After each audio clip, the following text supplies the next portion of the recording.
No niin, tervehdys. Täällä se on taas Kepumuija. Istuu rappusilla ja nauttii vapaapäivästä. Joo, tässä on nyt about-tiarallaan viikko mennyt. Milloin minä nyt viimeksi sen edellisen videon laiton, niin tässähän on nyt sitten asioita otettu selville ja tällä viikolla, itse asiassa huomenna pitäisi sitten olla taas meidän valtuustoryhmän kokous ja katsellaan sitten minkälaisella kokoonpanolla sitä lähdetään valtuustoa sitten rakentelemaan, kuka on puheenjohtaja, varapuheenjohtaja ja niin edespäin ja ketä hallitukseen ja silleen. Keskustahan meillä on tosiaan suurin puolue täällä Pyhännällä ja sen mukaan sitten myös meitä keskustalaisia on eniten sitten näissä johtavissa paikoissa, toimielimissä, millä nimellä niitä nyt haluaa kutsua. Eiköhän ne tässä termit tutuksi, jahka homma etenee.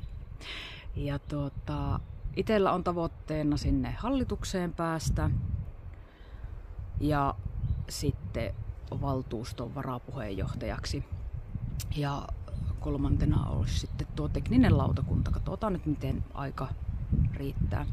Työnantajallahan on sellainen lakisääteinen velvollisuus myöntää vapaapäiviä näille luottamustoimien suorittamiseksi, että kunhan vaan sitten ajallaan niitä kokouspäiviä sinne ilmoittelee, niin ei sen puolesta pitäisi olla ongelmaa. Ja tosiaan vielä on vähän hakusessa hommat. Toivottavasti tähän nyt jonkinlainen perehdytys tulee. Sen on huomannut, että Kuntaliiton sivuilla on aika hyvin materiaalia tarjolla. Ja on sitä siellä käynyt jo vähän kahlailemassa. Ja onneksi meidän valtuustokausi alkaa kesäkuussa.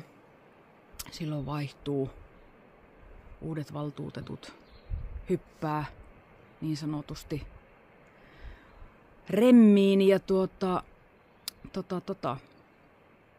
sitten syksyllä alkaa niin kuin todenteolla hankala, tai sanotaanko näin, että vähän haastava valtuustokausi on tulossa, kun taloustilanne on mikä on. Yhteisöveron pienentäminen vaikuttaa aika paljon meidänkin kokoisessa paikassa, samoin nämä valtionosuuksien leikkaukset, mutta katsotaan, siitäpä se lähtee selviää.